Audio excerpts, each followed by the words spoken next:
Hi friends, welcome to Prince Creations. இன்னைக்கு நம்ம என்ன பார்க்க போறோம்னா எங்க மம்மி பாஸ்தா செய்ய போறாங்க.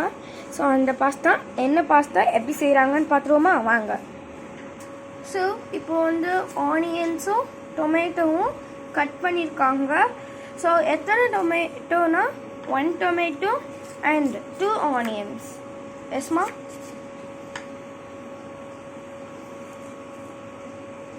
எங்கள் மம்மி கிட்ட இப்போ கேட்கலாம் ஒயிட் பாஸ்தாவா இல்லை நார்மல் பாஸ்தாவான்ட்டு. மம்மி, ஒயிட் பாஸ்தாவா நார்மல் பாஸ்தாவா?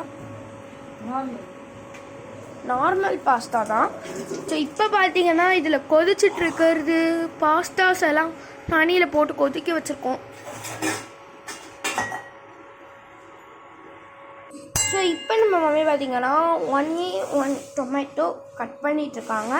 இதில் வந்து நம்ம என்னென்ன ஸ்பைசஸ்லாம் போடுறோம் அதை முக்கியமாக நம்ம பார்க்கலாம். ஸோ இப்போ பார்த்தீங்கன்னா எங்கள் மம்மி வந்து அந்த பாஸ்தா விட்டு கிளறி விடுறாங்க, இல்லைனா வந்து அடி பிடிச்சிரும் இல்லைம்மா. ஸோ இப்போ அதை நல்லா கிண்டி விட்டுருக்காங்க. மசாலா போட ஸ்பூன் நம்ம பார்க்கலாம். பார்த்தீங்கன்னா பச்சை மிளகா கட் பண்ணியிருக்காங்க, ஒன்லி 1 பச்சை மிளகா. ஹாய் ஃப்ரெண்ட்ஸ், இப்போ இது வந்து நான் என்னென்னு சொல்லிக்கிறேன். இது வந்து பார்த்தீங்கன்னா என்னது என்றால் இது வந்து சொல்லுவாங்க, பேர் வந்து கிராச்சை இல்லை டேட்ஸ். ஸோ இது வந்து நான் வந்து இந்த இது டேட்ஸ் இது வந்து எல்லோ கலரில் தான் இருக்கும். ஸோ அதனால நாங்கள் வாங்கியிருந்தோம், நாங்கள் வெளியில் போகும்போது இதை பார்த்து வாங்கியிருந்தோம். இப்போ பார்த்தீங்கன்னா மம்மி வந்து இன்னொரு வாட்டி கிண்டி விடுறாங்க. மசாலா எப்போன்னு பார்க்குறேன் நானும். ஸோ ஓகே, பார்க்கலாம்.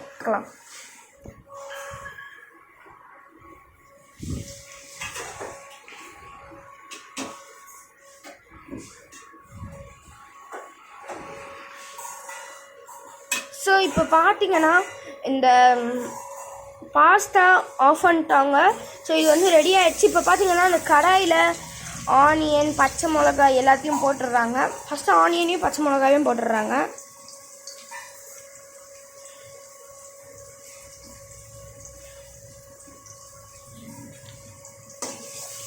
நல்லா வதக்கி விட்டுக்கிறாங்க.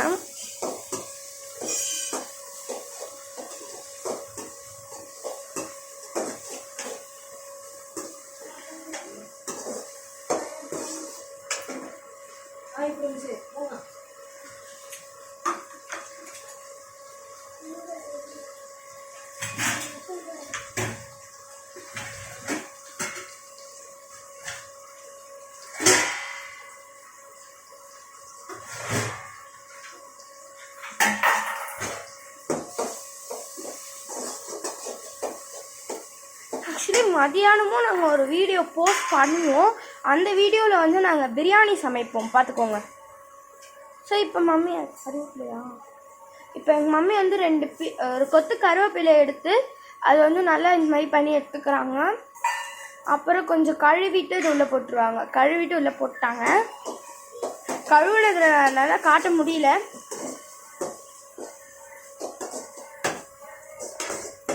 நல்லா வதக்கிக்கிட்டே இருக்கணும், மசாலா போடும்போது காமிக்கலாம். ஸோ இப்போ பார்த்தீங்கன்னா இன்னொரு வாட்டி நல்லா வதக்கி எடுத்துக்கலாம். திருப்பி இருமா, மம்மி இன்னொரு வாட்டி வதக்கிக்கிட்டே இருக்காங்க.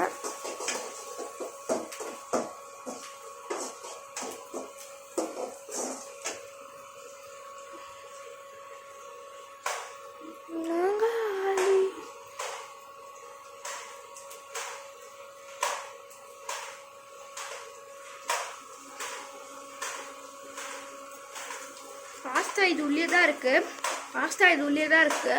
பட் இருந்தாலும் அதில் நல்லா அதில் வதக்கிட்டு இருக்காங்க. பாஸ்தாவை இப்போ தூக்கி கொட்டிடுவாங்க. மசாலாஸ்லாம் அதில் ஆட் பண்ண உடனே நல்லா ஸ்பைஸியாக இருக்கும் இந்த பாஸ்தா.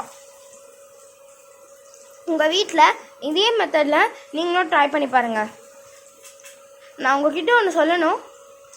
எங்கள் மம்மி வந்து ஒரு ஷெஃப், பிரியாணி மாஸ்டர். ஸோ மசாலாஸ்லாம் இந்த மசாலாஸ்லாம் ஃபஸ்ட் மசாலாஸ் வந்து சிக்கன் மசாலா ஆச்சியில் தான் நாங்கள் எப்போவுமே யூஸ் பண்ணுறது, ஓகேவா. அப்புறம் பிரியாணி மசாலா ஆச்சியில் தான்.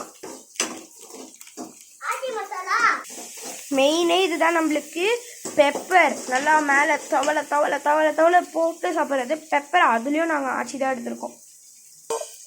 உப்பு எடுத்துக்கிறாங்க. உப்பு தேவையான அளவு. இப்போ வந்து நாங்கள் 2 ஃபேமிலி சாப்பிட போகிறோம் இந்த பாஸ்தாவை. ஸோ அதனால நாங்கள் உப்பு இந்த அளவுக்கு போட்டுக்கிறோம். Pepper, biryani masala and chicken masala எங்கள் மம்மி கையில் எடுத்துட்டாங்க. ஸோ இப்போ அந்த மசாலாஸ் எல்லாம் உள்ளே கொஞ்சம் கொஞ்சமாக ஆட் பண்ணுறாங்க. நீங்களே பாருங்கள்.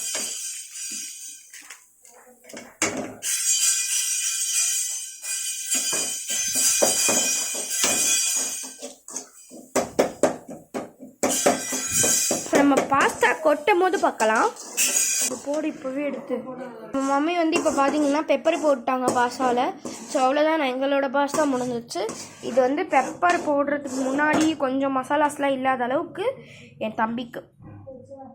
ஓகே ஃப்ரெண்ட்ஸ், பாய் பாய்.